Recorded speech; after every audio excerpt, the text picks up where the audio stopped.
नमस्कार। आज हम जिनकी बात करने वाले हैं वो मराठी और हिंदी सिनेमा के एक बहुत ही प्रभावशाली अभिनेता थे, नीलू फुले।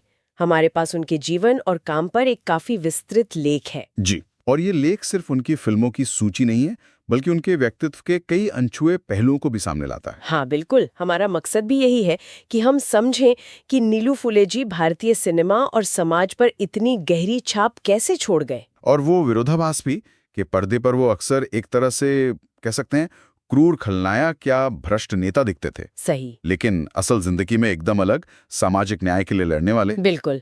तो चलिए इसी दिलचस्प सफर को थोड़ा और करीब से जानते हैं। जी। पूरा नाम था नीलकंठ कृष्णा फुले, लेकिन सब उन्हें नीलू फुले के नाम से ही जानते थे। जन्म पुणे में हुआ 1930 में। और देहांत भी पुणे में ही 2009 में। हाँ, और उनका शुरुआती जीवन आसान नहीं था। आर्थिक तंगी की, यहाँ तक कि बचपन में माली का काम भी करना पड़ा। और शायद यही वो अनुभव थे जिन्होंने उन्हें जमीन से जुड़े रखा। हो सकता है शायद इसी वजह से उनके अंदर वो संवेदनशीलता आई होगी जो बाद में उनके काम में दिखी। बिल्कुल संभव है। ये जो जमीनी संघर्ष होते हैं ना, ये इंसान के नजरिए को बहुत गहराई से बनाते हैं। और फिर थिएटर से उनका सफर शुरू हुआ। हाँ, रंगमंच से शुरुआत की, अभिनय की बारीकियां वहीं सीखी। जी। और फिर मराठी सिनेमा में तो उन्होंने कमाल ही कर दिया, एक अलग पहचान बनाई। मराठी फिल्मों में सामना का जिक्र तो करना ही होगा। ओहो बिल्कुल, वो चीनी मिल मालिक और भ्रष्ट राजनेता का किरदार। हाँ, जिस तरह उन्होंने उसे निभाया वो सिर्फ एक्टिंग नहीं थी। ऐसा लगा जैसे उस समय की जो सत्ता की असलियत है उस पर एक टिप्पणी हो। बिल्कुल सही, एक तीखा व्यंग। और फिर सिंहासन, जैत्रे जैत, घाशीराम कोतवाल, हर फिल्म में एक अलग रंग। हाँ, हर किरदार यादगार। और हिंदी दर्शक भी उन्हें भूले नहीं है। कर्मा, कयामत से कयामत तक, सत्ते पे सत्ता, कर्ज, कई बड़ी फिल्मों में दिखे वो। जी। उनकी खासियत यही थी कि वो खलनायकी को बहुत स्वाभाविक बना देते थे। वो मतलब सिर्फ चीखने चिल्लाने वाले विलन नहीं थे। सही। उनके किरदारों में एक धूर्तता होती थी, चालाकी, और कभी-कभी तो एक अजीब सी ठंडी क्रूरता। और वो जो लेख में लिखा है भावनिक गहराई, मतलब इमोशनल डेप्थ, वो उनके अभिनय में साफ दिखता था। हाँ बिल्कुल, भावनाओं की गहरी समझ और उनकी आवाज। अरे हाँ, आवाज में वो जो वजन था, आवाजा तिल भारदस्तपणा जिसे कहते हैं, एक दमदार रौबदार आवाज। जी। और आंखें। हाँ, उनकी आंखें बोलती थी। डोलियांतिल भाव। हाँ, बिना कुछ कहे बहुत कुछ कहे जाना। किरदार के अंदर का जो भी चल रहा है वो आंखों से दिखा देते थे। यही तो कमाल था। और ये भी दिलचस्प है कि उनकी कई भूमिकाएं, चाहे वो मराठी में हो या हिंदी में, कहीं ना कहीं समाज या राजनीति पर उंगली उठाती थीं। सही कहा, वो विलेन होते हुए भी सिर्फ बुरे इंसान नहीं लगते थे।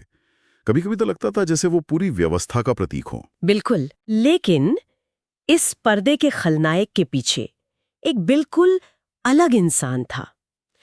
लेख में उन्हें संवेदनशील नागरिक कहा गया है। जी हाँ, समाज के प्रति बहुत जागरूक, खासकर किसानों के मुद्दों पर। हाँ, किसानों के हक के लिए उन्होंने बहुत आवाज उठाई।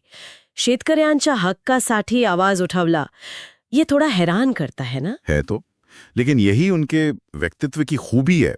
वो समाजवादी विचारों से प्रभावित थे। अच्छा। हाँ, और उनका मानना था कि कला का समाज से जुड़ाव होना चाहिए, वो सिर्फ मनोरंजन के लिए नहीं है। सही बात। तो उन्होंने अपनी लोकप्रियता का इस्तेमाल किया, उन जरूरी मुद्दों को उठाने के लिए मंच से आवाज बुलंद की, और उन्हें सम्मान भी मिला।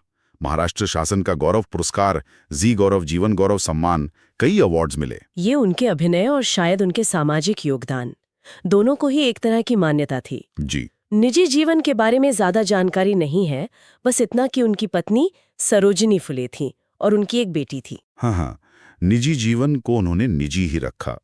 लेकिन अगर हम उनकी विरासत की बात करें तो वो सिर्फ फिल्मों या अवार्ड्स तक सीमित नहीं है। ये देखना जरूरी है कि कैसे उन्होंने पर्दे पर अपनी छवि, जो अक्सर नकारात्मक और शक्तिशाली किरदारों की थी, और असल जिंदगी की सामाजिक सक्रियता, इन दोनों में एक संतुलन साधा। हाँ, ये सोचने वाली बात है। क्या उनके किरदार निभाना भी एक तरीका था समाज की सच्चाई दिखाने का? बिल्कुल, हो सकता है ये उनकी कला का एक पहलू हो।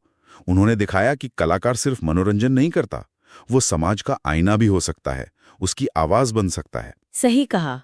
उनका प्रभाव इसीलिए इतना गहरा है क्योंकि वो सिर्फ अभिनय तक नहीं रुके, वो सामाजिक चेतना तक पहुंचे। तो नीलू फुले की कहानी सिर्फ एक एक्टर की कहानी नहीं है, ये कला, समाज और एक्टिविज्म के बीच जो एक जटिल रिश्ता होता है, उसकी कहानी है।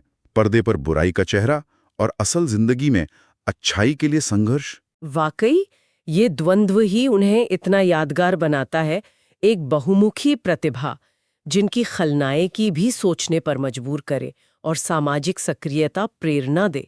बिल्कुल। और जाते जाते एक सवाल मन में आता है, आज के समय में जब एक्टर की ऑन स्क्रीन इमेज और उसकी असल जिंदगी की बातें सब कुछ इतना मिला जुला सा है, तो क्या नीलू फुले जैसा संतुलन आज मुमकिन है कि एक कलाकार अपनी कला का इस्तेमाल मनोरंजन के साथ साथ समाज के मुश्किल सवालों को उठाने के लिए भी करें, भले ही पर्दे पर उसकी पहचान बिल्कुल अलग हो? ये सोचने लायक बात है।